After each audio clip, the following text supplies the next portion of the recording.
G'day guys, how's it going? Welcome to Man Cave Tuesday. Hope you all had a ripple week.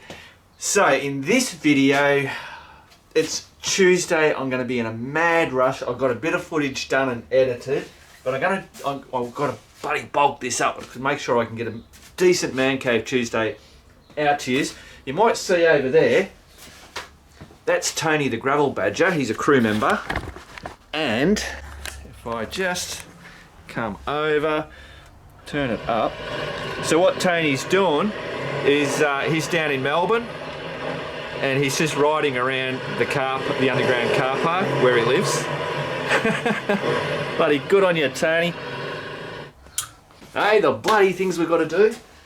Now, put me short lookers on.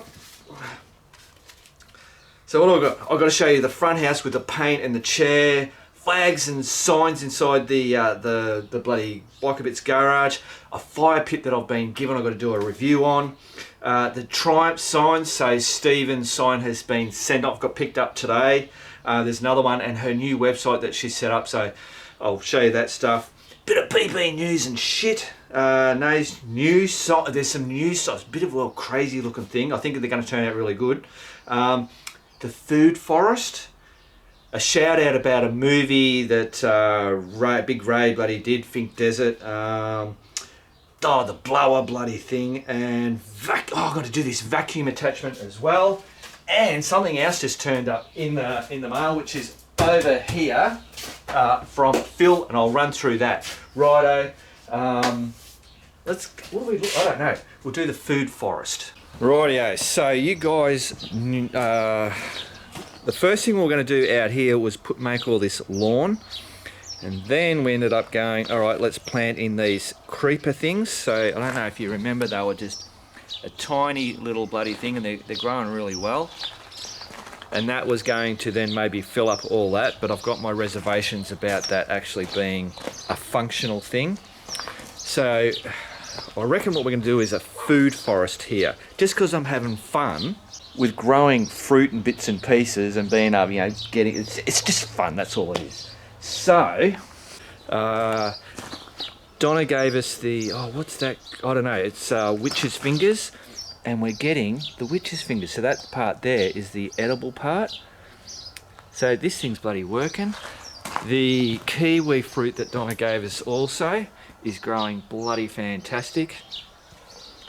The lemon tree, we've just noticed, this is the one that we stuffed up, and it's actually getting some sprouts. So we've done Epsom salts, I've peed on the bloody thing, we've made sure there's more drainage holes, lifted it up, so hopefully that's going to come good. This thing here is a new one, that's grapefruit, marsh grapefruit. So that's a new plant. The fig tree. So I went and got a bloody fig tree because I love those figs. And what's this one? This is another lemon tree, but this is a Eureka lemon tree, and that one is a Maya lemon tree. So the idea is I want to get an apple tree, a pear tree, and then I'm actually build up some type of maybe I can do some tomatoes and cabbages, just some stuff like that, bit of vegetable stuff. Nothing. We're pretty busy, so I've got to make sure I do stuff that's pretty easy to do, if you know what I mean. Rightio guys, so we're checking out what Nay's up to in the wood shop. I wasn't going to do this, and then I went, oh my God, what are you doing? So, we've got the two Triumph signs. So Stephen's going to have the choice of the first one, which is a little bit brighter, a little bit more... White? The whites are white. This is more a cream. Yeah, so it's a bit more creamy, and that's the darker, and this has more wear than what that is. So, but what we're going to do, so Nay's just rubbed through the paint on there, and now we've got to get this branding iron going. Bloody gas going. Don't point it at the bloody woman. Scary man with fire. We'll come back to you.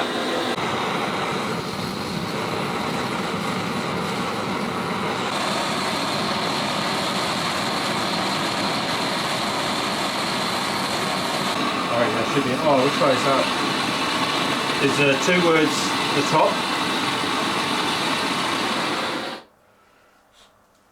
Rightio. Oh, gee.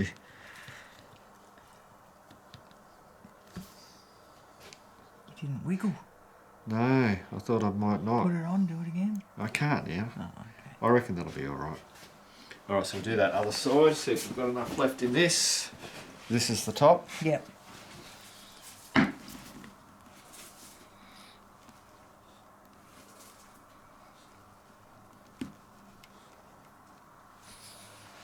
Oh, that's a bit better. That's right, just makes that one more bloody unique. Always worry about bloody putting that down somewhere. Put it on the pile of wood in the woodshed. Alright, so now... Did you want this bit filmed or is Yeah, it just a surprise? yeah, no, film it. So we'll want to put... Cheers. Should have me bloody short lookers on.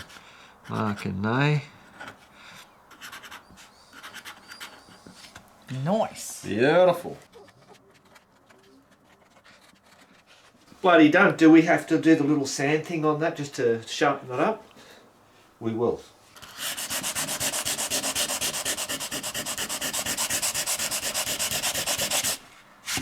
Blow. Eh? Blow. That'll do. Done deal. So now what Nay is up to, so that sign I said last week that hangs up out the front of this, so she's got kind of a blue, real deep funny blue. That'll be the Alexander Station. And what else you got here? You got Spencer Street Station. Ah, that's the one I was on. And tickets and inquiries. So that'll be a hangy sign in the window. Righto. So that is the sign. So the Alexander Street Railway Station, platform 1 and 2, and the tickets. Bloody love it. Okay, into the house. Hello. Hello. So the Triumph sign that Nay's done. So Stephen bought the first one that was made, so it was the lighter colour, bit more rough stuff. So we've still got this one here, which has that on it, all been clear coated. And Nay, can you get your website up? I know I'm a pain in the ass, but can you just go to it? The reason why I'm getting her to do that is, so that's for sale, $90, delivered anywhere in Australia. So if anybody, I know there was one person that was keen on it. So this is Nay's new website. Oh, look at that. Oh, so that's your slider thing, isn't that cool? So if you're after, I'll put here's Nay's website if you're interested in buying that, $90 shipped, free shipping to anywhere in Australia. Cool bananas? Cool bananas. She hates when I do this. Oh, look at the little puppy. She's in her basket. You sleeping, puppy? You breathing? She's breathing, yep. I won't wake her up. Oh, you thought you'd wake up, did you? Did you want to say hello to everybody? Little snoozer. Rightio guys, so we'll head into the garage. What I've added in here is, I used to have these flags. That's the Eureka flag and obviously the Australia flag. Used to have them hanging in the gazebos. But my problem that I have with big stuff is that I'm pretty limited to space on the walls. In actual fact, I have very little. So I thought I'd put them up on there. I reckon that does the job. Nay also did a couple of, she normally does big versions of this and sells them, so Flinders Street Station. For those of you that don't know Flinders Street, that's the big railway station in Melbourne. And we've also, there's another one here which she buggered this one up because this one was supposed to be, had the white thing in it. I really like them. I don't know why she didn't keep them to sell, but she was gonna scrub them. And I said, well, stuff that, I'll have them. So I'll put that up there. And the Spencer Street Station one, that's basically the next biggest one back down the line, and that's where, I don't know if it's still the case, but that's where all the country trains come in. And that train station is, what do you call it? Fondly remembered by me because I used to live in North Coburg, Merlingston, and every weekend I would jump on the train from there, catch it to Spencer Street Station. From that station, I then grabbed a train to Castlemaine, and then from Castlemaine to Chewton, which is where Zarko used to live. I had my XR. I always get confused, 75 or an 80. Can't remember. It was a crazy little bloody thing. And yeah, it used to come up there for the weekend, ride the bike around on the weekend, and also help paint and bloody do a lot of work with Zarko on the houses. And then on the Sunday night, grab the train, go back to Spencer Street, In actual fact, when I came back, I didn't grab the train because the train wouldn't run from Spencer Street to North Coburg. I'd actually catch the tram down Sydney Road to get back home and then go back to school. Rightio, we'll just head out to the front. Obviously, we've still got bloody that to be fixed up. But out the front, I don't know if anybody remembers. So obviously that part there has all been painted in the grey. The top part up there still has to be put the top coat on. That's going to be gloss white. But this chair set here used to be just the stained brown bloody colour. So now that we've got the grey on the back, Nay's done the, well, we both did, the gloss white on that. And bloody just, yeah, it really sparks it up. So I can't wait for all of this to be, the whole lot finished. Now, while we're out here, so this is the kumquat tree that used to live over there, and it was just dying, so we had to cut it all back. But I reckon we've saved it because it's getting all these new shoots, and it's just exploding. It's just, yeah, the fruit. It's crazy how much fruit is on this now. Bloody nuts. Another thing, the other tree that we buggered up, because there was this one and the lemon tree that we used the wrong soil. So this one here was pretty much the same as this one. This one was fine. And then we cut that back to basically just a stump. I don't know if you can see in there, but and look at it, it's just gone off tap. It's nearly rivaling that one. Crazy. So all Nay's bloody garden out the front here is just doing really well. We're having problems again on this one, which is the crepe myrtle. I don't know if you can see the leaves all started doing that. The problem that you have when you're trying to work out, are you underwatering, are you overwatering, is it deficient in something?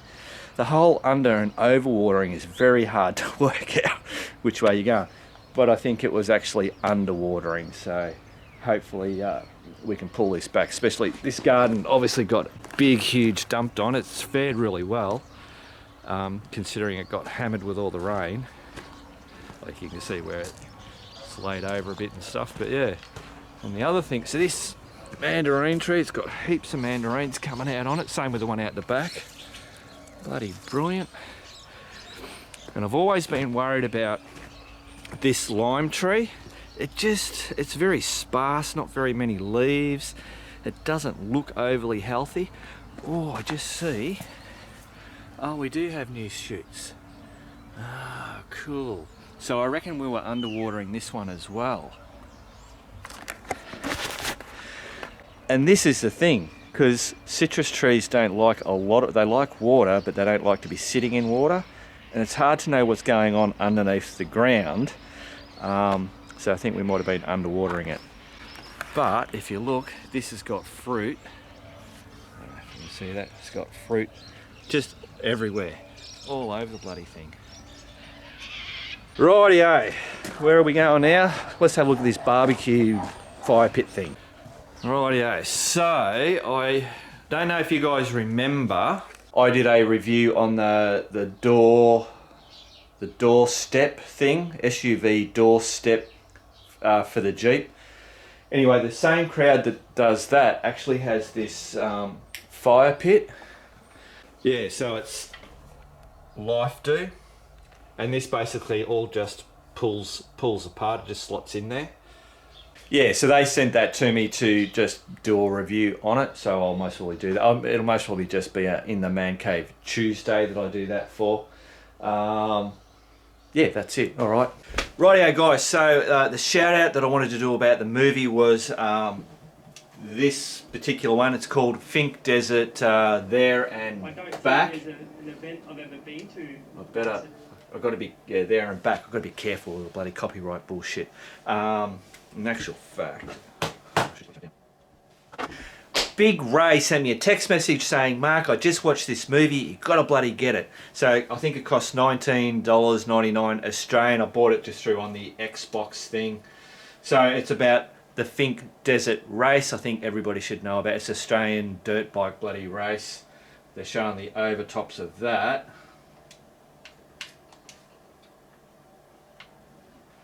And yeah, it's that type of stuff. I think it was 2017 when this particular race that they follow, and they follow a few of the riders. So, stop, pause. I don't know, whatever. There you go.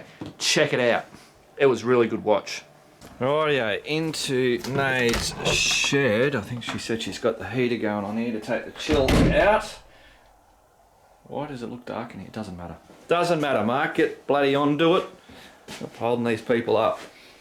So these are the new signs. She's doing a new style. So really like bush signs, ski. You know, if you think of ski run signs where they just get weathered so much. So obviously she'll have some type of sign on there. This is her first go at it. Using grinders and bloody all bits and pieces and files to get all this scratched up. I've seen some ones on that she showed me what she's trying to do, and I must admit they do look really good. The ones that she showed me, they're in the US, and I was looking at them going, yeah, they're really, really cool. Yeah, that'd be bloody great. And then I went, holy shit balls! I saw the price of the bloody things. All right, over $200, and that's American bloody money. Aren't you crazy? But that's the thing with these things. There's a lot of work that goes into them. Obviously, Nate's not going to be charging that kind of stuff. If she actually bloody sells these things. Isn't that funny? I've gone all blue. Righto, next. Right, I just remember I did this attachment onto the blower vac, and I said I was going to get a bigger one so that it stretches all the way. What all I ended up doing was, because out the front I did the whole whippersnipping, edging all the front, and when you do that, that just shit goes everywhere. So I just put some tape around this one, and it actually worked brilliant. So that's just a done deal. I'm very happy with it.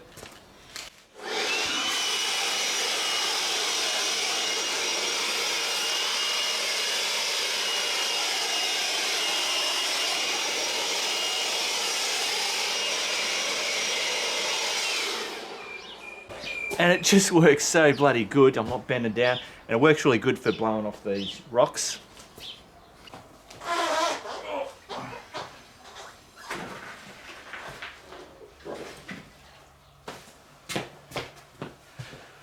Rightio, so I bought a shop vac in this shed. Nate's got a shop vac. We've had it there for years. It just works absolutely brilliant. It's the cheapest.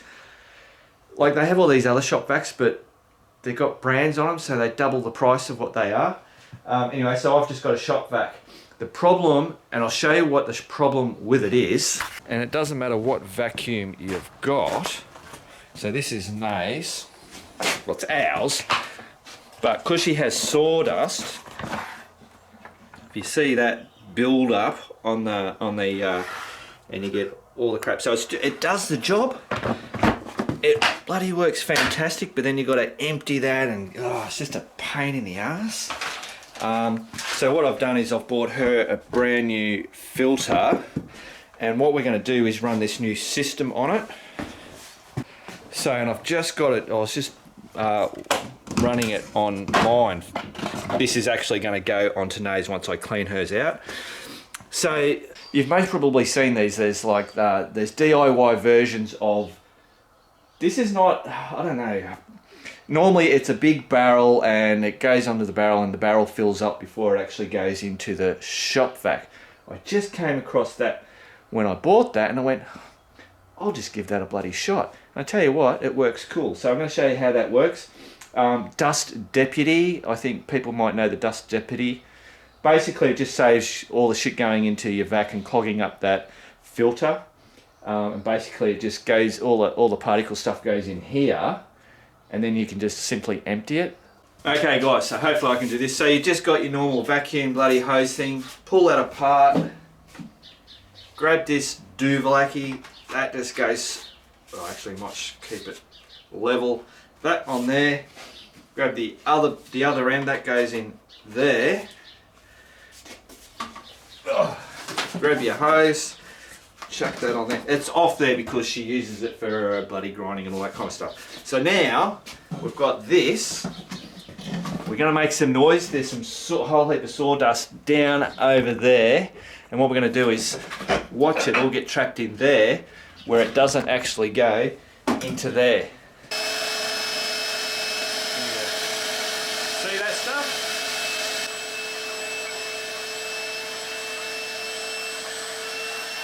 So there you go. So you got your bloody clean up all your stuff. Undo that, and then pour it all back out there for her to bloody clean up. I better clean it up.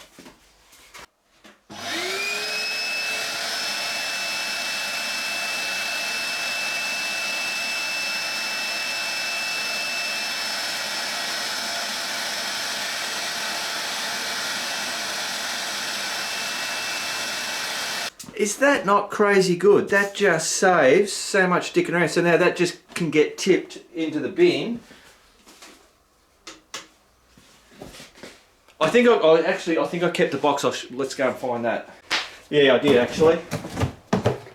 There it is there. So it's Clean Up Turbo Dust Separator. That's what it is there. It was a little bit expensive. What did I pay? No, can you remember how much I paid for this? $69 or something like that? Yeah, 70 bucks or something like that. So a little bit expensive, but I reckon it's worth it. Actually guys, while we're in here, this is another little bloody job I've got to get done. The devil, I hate it when it does that. Go back to the, yeah, there you go. That was obviously working. The side mount for the Sony action camera, like I have this little piece of that's molded so that when they get stuck on there, and then the camera has the dual lock, puts it on there, it keeps it straight. But I actually had tape over here and it started to lift away. So on that ramble ride, it was actually the horizon was tilted. A few people mentioned it. I obviously noticed it and knew that I had to fix it up. So another little job to fix up. Rightio guys, so in the mail I got all this. So Two Goons Adventures. Here's the thing on the what do you call that thing? The worldwide sticker board.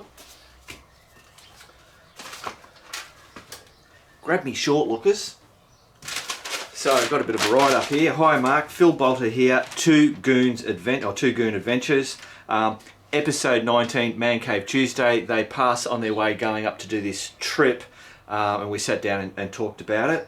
Regrettably, we didn't make it to the Simpson Desert. So now they're from Tasmania. If I can get all that Australia there in the spot. So down there, that's Tasmania. So they grabbed the Spirit of Tasmania ferry to go across and come all through here, pass through Bendigo, and the Simpson Desert, and that's the crossing there, way in the outback.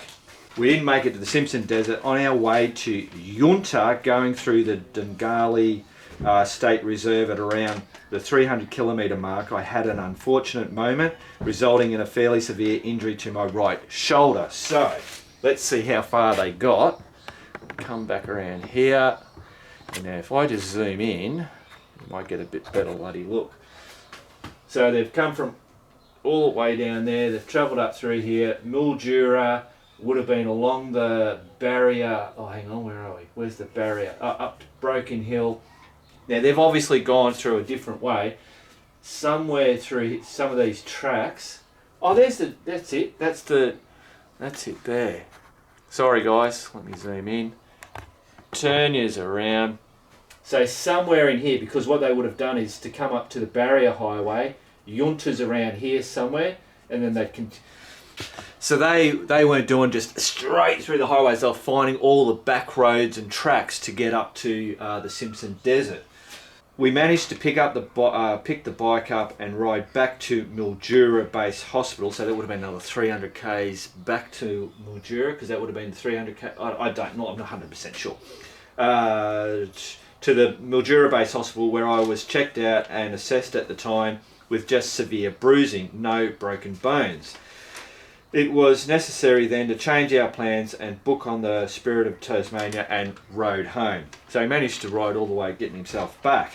2 weeks later, I was in having surgery on my shoulder to reattach tendons and muscle, which was missed at Mildura. Bloody hell, how's that? And I tell you what, it's much, is this still recording? It's much better, I believe, to break a bone than have that tendons and muscles and muscles that rip off the bone and all that kind. I actually had that once in my hip, and it took quite a while. And yeah, so bloody good effort. It is anticipated that in another 6 months or so, I should have up to 95% of shoulder capacity movement again. My DR650 was written off, so they were doing it on the DR650. Steering head twisted. I now have a DRZ400 project bike to finish our journey maybe next year. I tell you what, the DRZ400, when you're up doing the Simpson, will be a much better bike than the DR650. The only problem with the DRZ, the 650 getting all that long way up, is the better bike. I have enclosed the DR650 manual, which you may like for your own bike. Cheers, Phil. Well, Phil, that is... So what you've actually... So I've got the book. I've already got one of those, so that's no big deal, but thank you, that's great. But this thing... So that's the DR650 SE, the workshop manual. Look at it. That, my friend, Phil, that is fantastic. So thank you very much. That will go pride of place with my other bits and pieces and will come in very, very handy. So thanks heaps, Phil, and hope that the shoulder just gets back to 100%. Righto. Rightio guys, it's time for BB News and Shit. I got a couple of texts from a couple of blokes. The first one is from Peter. This is Peter. So he sent me a text saying the shed cleaning continues. Found these brochures of my old bikes. 2,419 for the IT 490K. The YZ80E was about $600 new. Bloody crazy. A new segment for BB. Shit you have found in lockdown. Bloody good stuff, Pete. Now also, here's a early 80s, my GSX 1100, eh? Check him out there. And he's actually the bloke riding the bike, not the young fella on the back. Now he also sent through, if I can find it. Oh, he's sending me, he's bloody top bloke. He's sending me these pictures. Is it Pratt and Whitney? I can't read that. Dependable engines, so obviously that would be airplane engines, and the Roulette's RAF aerobatic team. Obviously all the Australians know the Roulettes. Jets doing fancy stuff in the sky. But now there was another thing. Where was it? So he's got the T700, Yamaha Tenere 700. I've got it, here it is. So after me, Chappie and Peter did the ride, I think this was. So they have a pre-filter over the filter.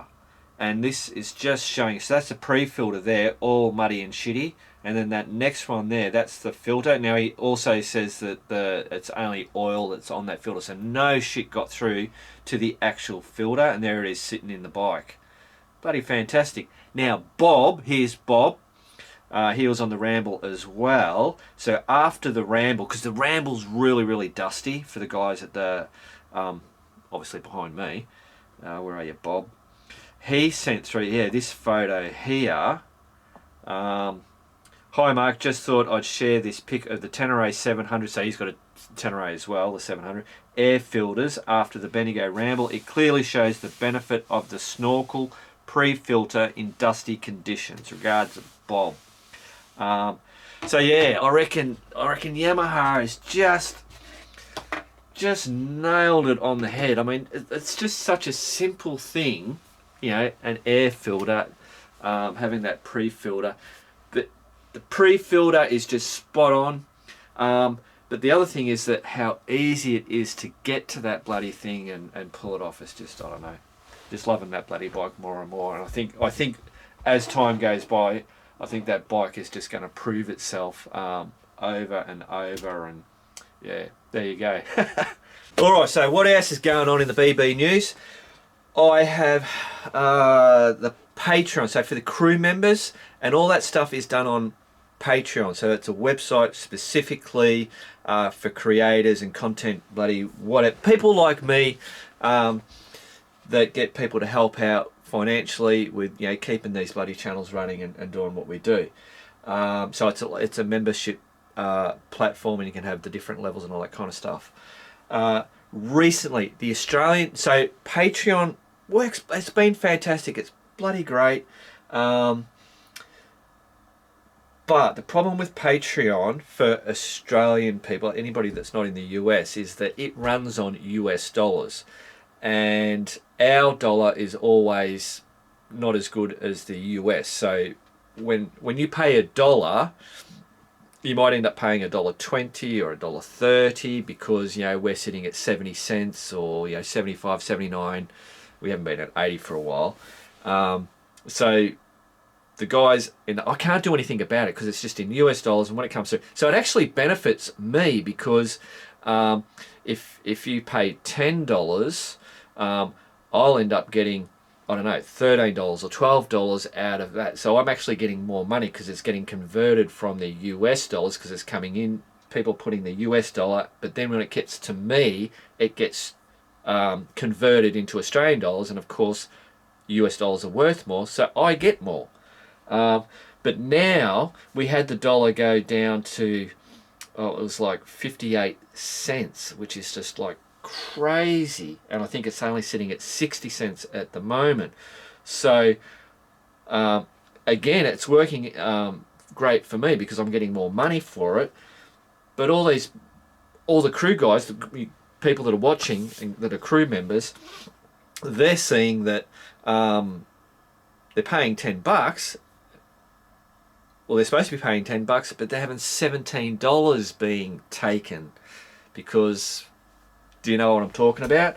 So, and it's just getting ridiculous now. I can't do anything through Patreon. So what I'm getting to now is that I'm going to set up a membership program on my website. Last night, me and Nay were up to bloody 3 o'clock in the morning getting it all bloody set up and installed. I had to buy this thing because I didn't want to go down one of the free routes because they just, not when you're dealing with stuff like this. So I've paid for this software to put on my website and be able to manage it. So hopefully with this, and what that means is that I can set it at Australian dollars. So if you're in Australia and it's 10, you're on the level 3 or the level 2, which is $5 or whatever you pay, that's what you pay. No fee, there's no fees bloody added on top of it, and it's not being converted and paying more. So you pay $10 and it costs $10. I've just got to where I'm just going to have to suck that up. but I don't want. It's just it's too far.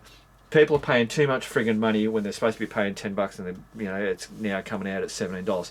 Most people haven't said anything. I've had a few people comment on it. Bloody rightly, I would be commenting on it too. So hopefully in the next week or so, I'll get my head around all this new program. I will be chatting with the guys on the crew, just running some things through with them. Got some other ideas, and I think it's also going to help with some other bits. I don't, because I don't know. I don't want to go into it, but that's just a heads up for the crew guys. With what I'm going to hopefully plan to do that, and then hopefully get everybody from Patreon to the new site. And whenever you do something like that, it's like, oh, you know, it's that you got to, obviously people have to go out of their way to go to this website and say, yeah, I'm gonna, and in this case they'll have to go, I want to cancel Patreon, and then they've got to go to the website and they've got to sign up on that, and you know, we're all busy people, so I'm hoping I don't lose too many crew members in the transition across. But I've got to put it all to the crew members and see what they think anyway before I go ahead. But I've kind of already bit the bullet and paid the money for this new software. Alright, there you go. I'm shutting up. Righto, back to the Man Cave. Well, there you go, guys. That's Man Cave Tuesday done and dusted for another week. Hope you all enjoyed it. Sorry it wasn't, you know, it was just a bit of a rush around to get this stuff done. I wanted to make sure I got a Man Cave Tuesday out no matter what the hell was on there. Hey, look, Josh and Nat from Mary Valley Dirt Bike Riders on the old screen there. If you're after a sticker, he's saying if you're after a sticker, get on his bloody website. I'll put a link in the description. So I don't know what's coming out after this. I've still got to do Max's head stem, so there'll be a video footage of getting that done. Yeah, there'll be bits and pieces. All right, remember guys, keep on riding, and if you ain't riding, keep on keeping on.